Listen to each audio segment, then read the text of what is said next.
Not every helicopter program is created equal.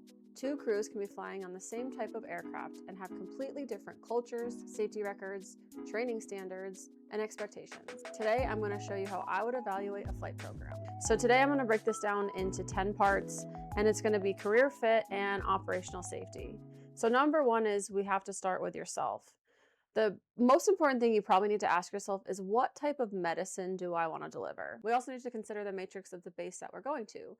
Is it scene heavy? Is it interfacility heavy? What kind of transfers do they do? Is it rotor wing? Is it fixed wing? Could you potentially have to work on both? And then it's important to think about your long-term career goals. Just because it's a good program doesn't necessarily mean that it's a good fit.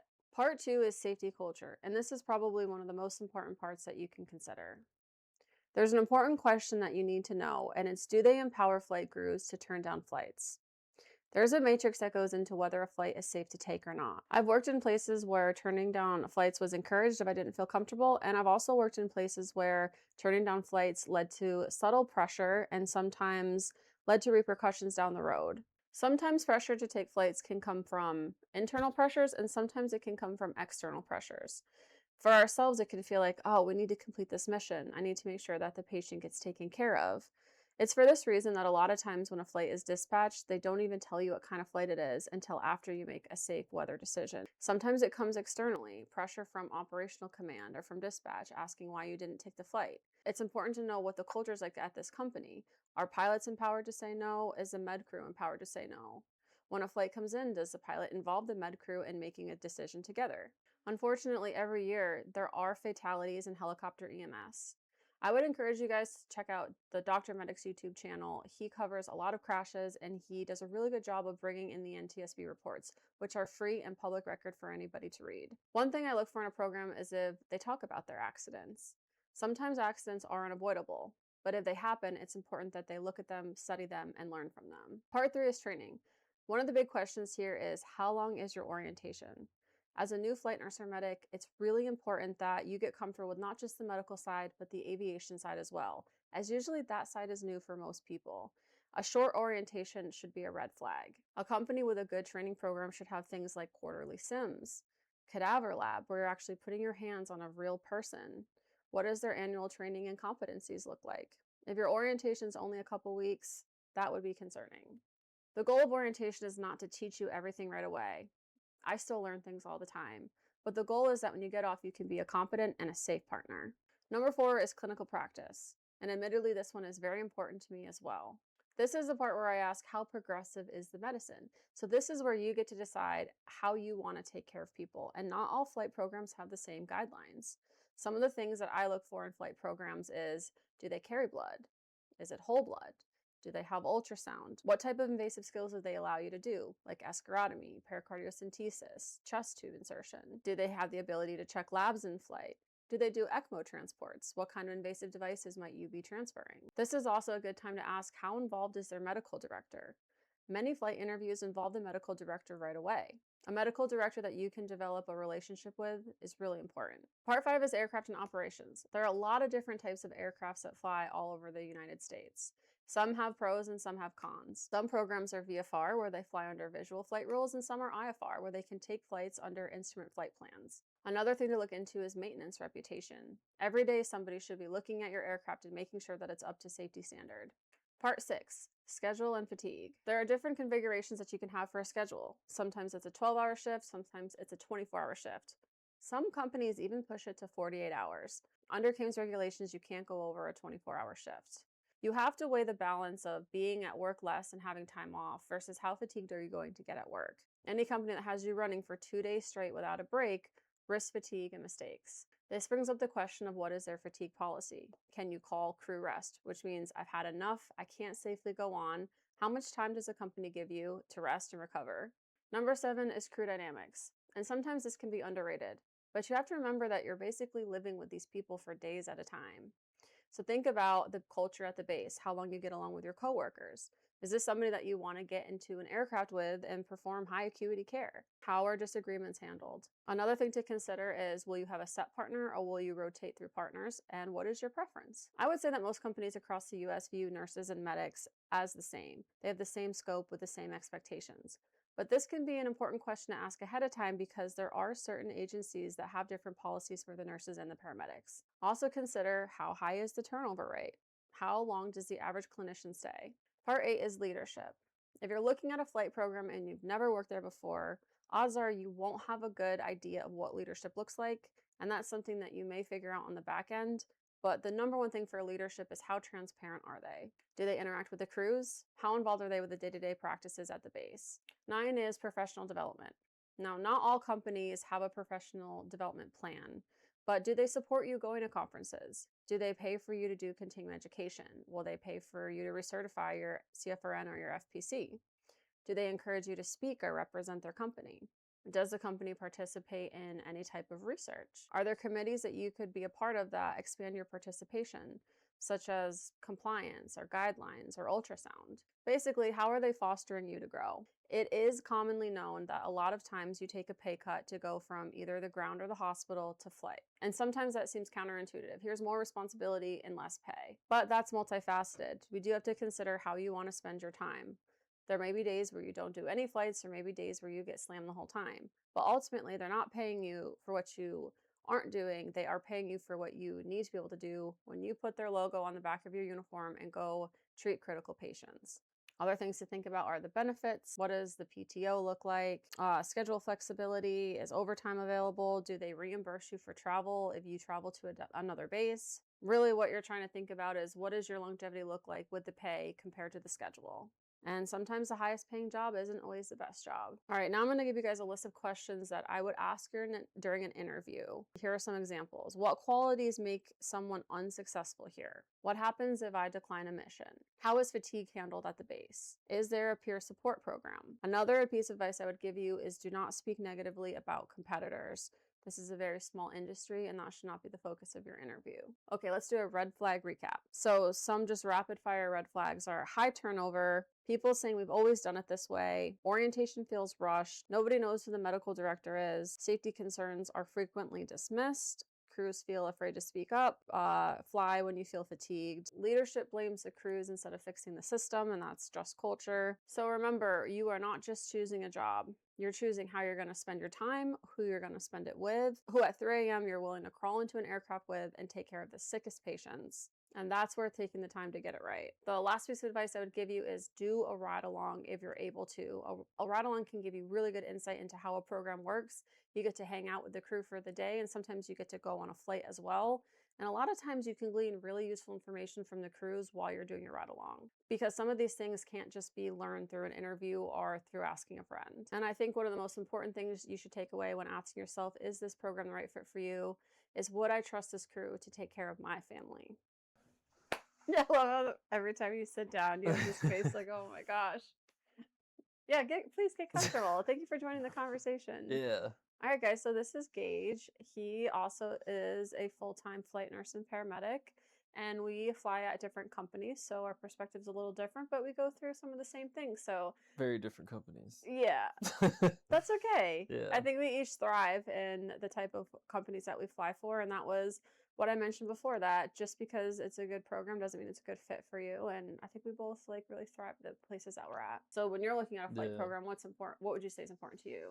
I think safety is obviously the number one biggest one. And a company that has a good safety management system and a organization in place for reviewing like safety incidents and doing critical incident stress management is one that you probably need to be looking at. Yeah. Talk more about your SMS system. So a good flight company definitely needs to have a system in place where they can review any incidents that have happened across the company. And I guess you need to ask yourself first, how big is the company that you work for? So if your company has hundreds of bases, they operate in and out every day, there needs to be a system in place that will track incidents that occur, because it's just a numbers game at that point. Like eventually you're going to have something bad happen, but even the small incidents need to be tracked before they become big incidents. So if you work for a company, even if there's only 3 or 4 aircraft and they don't have a way to track, mishaps or near misses or anything like that, like you probably should be asking questions. My company has a really good SMS system, I think, where something can happen, across the country, and you're going to hear about it in our little database or whatever. I think another thing to think about when it comes to safety is your shift duration, for sure. Pilots are mandated on how much they can work, so they're kind of always going to work the same shifts. But for med crew, there are non-CAMS companies that work 10 days straight, 14 days How do you feel straight. about that?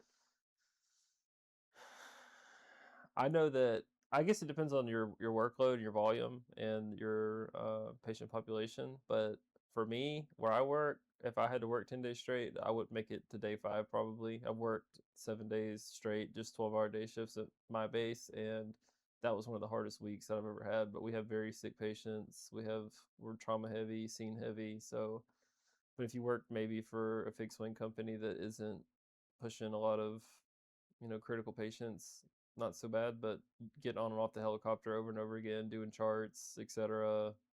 for 10 days straight is not feasible in my opinion.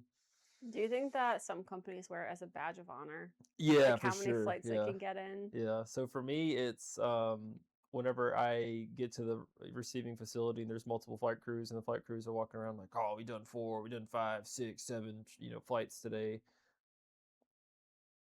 I don't really care, honestly. um, that tells me that you're probably not charting as much as you should be, or your patients aren't as sick as they could be. Mm-hmm. And Or you're fatigued and you're not being honest with yeah, yourself yeah. about your acuity. For me, when I can't fill out the narc log at the end of a flight, I know that I've probably had enough for that day. Yeah, that's a good And point. the ability to go home and have 12 hours downtime, 24 hours downtime is the only thing that probably keeps me coming back for the next shift. You know what I think some people don't think about too, because I hear a lot when we're talking about like the pay parity Yeah. between nurses and medics. A lot of people will argue, well, a nurse goes in for a 12-hour shift and they run the whole shift. And I will never argue that some of my hardest shifts have been working in an ER where I didn't sit down the whole day and I ran 12 hours straight. Yeah. But you could work 12 hours straight in an aircraft, and we forget that there are physical and environmental factors that affect your fatigue, like even the vibrations in the aircraft. 100%. If you want to like compare it that way, there's so much more almost like wear and tear on your body Yeah. with flying that Mhm. people don't think about when they get into aviation. The sweat, the heat, for me, that's a big thing. I've worked at, I don't know, I mean, I'm sure there's busier ERs, but I worked at very busy ERs, very understaffed at Memphis, getting just beat down for 12 hours straight. And at the end of the day, like you're in the air conditioning, you've got tennis shoes and scrubs on, you're always within like 12 feet of a source of water. For me, like the biggest thing that will wear me out is I work a busy 12-hour shift on the helicopter. We swap out a pilot for a fresh one, and I have another busy 12-hour shift on the helicopter. Another one. Another one, yeah. Yeah. Limited water, at the hospitals, I'm trying to like gulp down, a couple, Mhm. cups of ice water, get a popsicle here and there. But, there are some days where we don't get to eat for 4, 6, 8, 10 hours plus, and What do you think the highest temp inside the cab has been that you've 120. seen? That's crazy. Yeah. Yeah. In flight. I mean, I also fly like a large majority of the United States through my company, and I work at a lot of different places with different weather patterns, and some places in the U.S. get just hot, and you let the AC go out in the helicopter that usually holds it down to about 80. Um, that makes for a bad day. How do you feel about having a set partner? I think having a set partner is a double-edged sword. For sure, there are some great benefits like being able to analyze each other's behavior, learn each other's behavior, just things that you pick up over time working with the same person in a stressful environment. But on the other hand, you kind of get in a rut because if I have a certain strength, my partner probably will expect me to do that every single time and vice versa. So if I'm really good at pumps and vents and my partner's really good at airways, whenever things get really bad, like sometimes you would kind of rely on your partner to do what they're good at. And that, Like use it like a crutch? yeah, Yeah. that'll definitely lead to weaknesses over time. Yeah, I have a certain level of uneasiness anytime I work with somebody new that I've never worked with before. And I definitely like the comfortability I get with working with the same person over and over again. So I think Yeah. it is important. And that's why it's nice. Like I know you have a set partner. Yeah. I don't have a set partner, but I know I have gotten to know over the years the people that I work with at the base. So like I know how each day is going to vary a little bit. So yeah, sometimes we get a workover person where I'm like, oh, I've never worked with this person before, and it's a little bit of a curveball. But I do enjoy getting to work with different people because we have different flows, and I genuinely like enjoy my coworkers. Yeah. I could see having a set partner almost maybe being like a downfall of it's just not somebody that you got along with, and every day you come into work you're just not going to jive. That can be a bummer. That does suck. I've had a few of those in my career where you come to work every day for months on end, and you're just like, oh my God, like this, just waiting on them to quit or get fired or whatever it There's is. no end in sight because they're Yeah. your permanent partner. Yes. Yeah. Yeah. It's definitely terrible. Yeah, for Absolutely sure. terrible. I spoke a little bit about getting to know your medical director. Hmm. I know you have very high regard for your medical director. How do you feel like that relationship impacts your care? I'll say some days when things aren't so great, because I feel like anybody that has flown for any amount of time, like you have these like ebb and flows of burnout versus, you have a couple good months where you like love coming to work. And in those dark times, there are a couple things that keep me coming back to work every day. I would say one of those is the people that I work with. Like sometimes the pay and the job itself just isn't enough. But the people that I work with bring me back every day, but also my medical director and the level of security that I have in my job, just working alongside him, like that's one of the things that kind of, brings me back to work every single day. I have no doubt that whenever I have a bad call or I have to make some difficult decisions, that he is going to have my back, but only because he's done the like legwork in the beginning to train us appropriately, kind of talk us through these difficult scenarios and situations. Like I said, I work in a lot of different states for the company, and they have a different medical director at every state or district or whatever they're doing nowadays. And I can see a major difference in different areas just based on who their medical director is, whether it's the education that they receive or if it's the confidence that they have. I'll go to do a certain procedure or intervention or give a certain med, and I'll kind of get crazy looks. And I'm like, hey, like what you're trying to defend right now is medicine that's like 10 years old. Yeah. Isn't it nice to have a medical director that like really stays nose to the ground Oh, on 100%. emergency medicine? It makes such a big difference. 100%. And he's definitely been formative in my career as a flight crew member for sure. And somebody that I always look up to. And I will say there's a caveat to having a great medical director. And it's the other day I had a bad call, and nowadays like we rarely call for medical direction because, again, he's giving us all the tools that we need on the front end to do our job. But we call him for help on this difficult patient, and he gave us like one or two things to kind of try. And then the last thing he said was, you guys have done everything I would do already. There's nothing else that can be done. And hearing that from somebody that you look up to so highly is like a knife in the heart. Like you're like, man, like you're like looking to him for reassurance and the answer and the way out. And when he looks at you, and essentially what I hear when he says that is like, you've done all the things that I've taught you to do. Yeah. This Technically, patient it's is a just very compliment, sick. right? It's a compliment, but it feels horrible because you're just expecting him to like pull you out of that situation. Yeah, So I always that's a think good that's point. pretty funny. I know I touched on pay a little bit. A lot of times, a lot of us are taking a pay cut going from the ground to flight, which I know seems odd. Yeah. Are you gonna fight the good fight on the pay? I'll say that I personally took a 50% pay cut to come to the flight line. 50. Pretty significant, yeah. Yeah, it's so interesting. I think like hospital-based systems, you're probably gonna make more because as a nurse, your pay is based off the hospital. 100%. So I've noticed, like recently, that's made a big difference.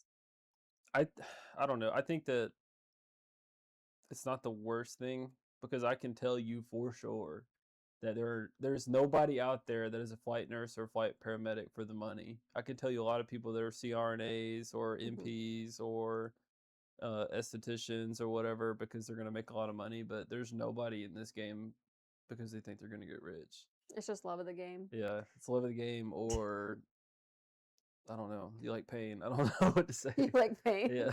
I don't know. I think that's actually a really good segue to wrap this up. Talking about going on to be an NP or a CRNA. I started flying when I was 24, so I was super young. I had minimum experience, but I knew I wanted to fly, so I put my head down and I got the experience I needed to fly the minimum. And the first question that I would get was, how long are you going to fly for? What's next? What's next? Like I had just gotten my dream job at 24, and I was like, what do you mean what's next? I just want to sit and enjoy this. So I would say that for a lot of people, this does become a stepping stone. But if it is truly your passion, like Gage said, if you're not doing it for the pay or doing it because it's your passion, it's okay for this to be also your end goal too. I think sometimes people almost like discourage you or put you down if it's if you don't have CRNA in mind or have med school in mind. And it's totally okay for this to be your passion. Like, don't let anybody take that from you. And if it is a stepping stone, it's a great one also.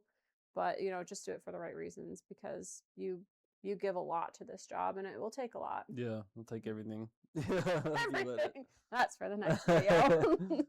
All right. Thanks for chatting with me. No problem. I think I'll have you on again. Is that right? That's right. Nice.